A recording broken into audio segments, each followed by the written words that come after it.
Hi everyone, and welcome back to Art with Mrs. S. Today you're going to need a couple things to get started. We are going to be creating a torn paper landscape. Last week we used some tints and shades to create kind of a landscape with mountains and water. Now today you're going to need paper.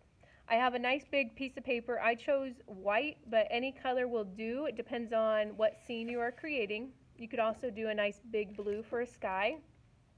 And then you're going to want some nice long scrap pieces of paper. I found some blues today, some purples, black, yellow, brown, and then I also had some nice scraps kind of saved up and stored, so you're going to need those. You don't need scissors today because we're going to be doing some tearing. Some people don't like that torn look, so they like to grab scissors, but we're going to try tearing. And then you're also going to need a glue stick or Elmer's glue so that we can kind of put this all back together. I'm going to start with some bigger pieces of glue. You'll kind of see they're about the length of, if not a little longer than the paper that I'm gluing to. And to tear, I always do the pinch, pinch, and then pull. And I want to have several pieces because I'm going to kind of layer these to create depth and to create space and texture and interest in my art. I'm going to tear more than what I'm going to need. Kind of laying these out. I also had some kind of scrap paper. If you don't have a lot of construction paper at home, you can color white paper or lined notebook paper. There's some nice thin cardboard that you can tear. This was some homemade paper that I had. But if you have like a macaroni box or a cereal box, those can be really easy to tear. And then you get nice textures and a nice rich colors. You don't have to have nice new store-bought paper. I'm also going to tear some other things here in a little bit.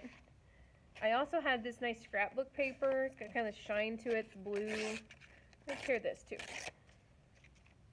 I have enough of my blue pieces, and there's some nice variety in these, that now I can start organizing these and deciding what I'm keeping and what I'm getting rid of. I'm not gluing right away because I have no idea where I want these pieces. If it's a little too long, you can go back and kind of control the tear. They were kind of random before.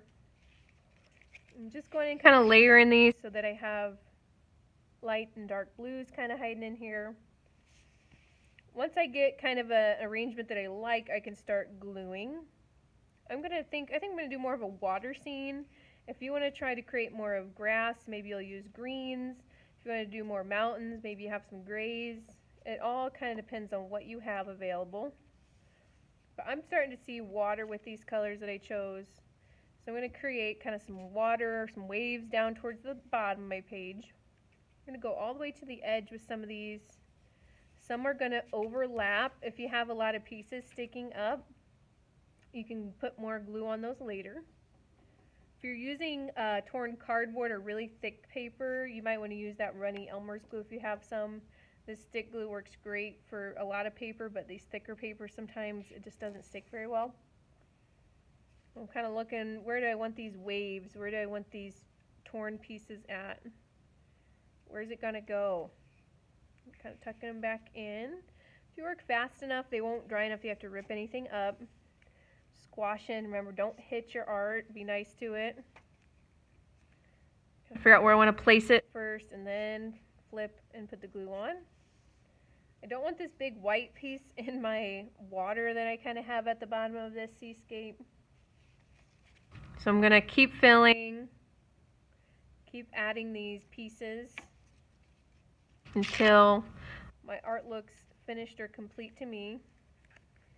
You can kind of see going back in. If I have like a mark like that, I can go back and cheat a little bit and cover it up with another color. Make sure my pieces are nice and flat. I can do the press 1, 2, 3 to make sure they're going to stick. Back in.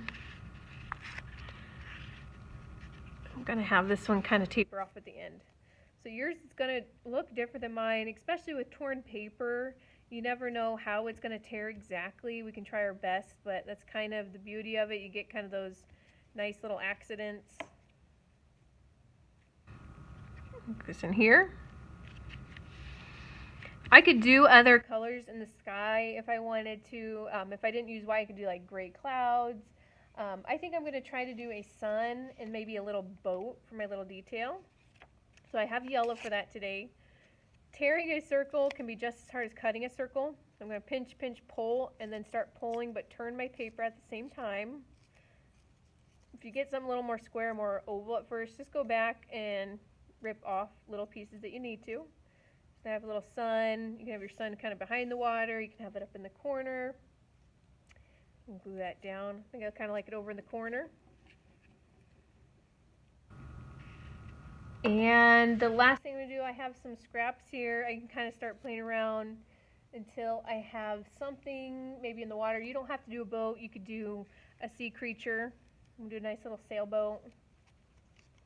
So now I can tell that it's water a little more. You can do things like birds in the sky. You do still want to try to keep tearing them. We're not really drawing extras on here. And we're not cutting or working on tearing paper today. Kind of have it going this way. And there is my seascape, or you can do a landscape with torn paper.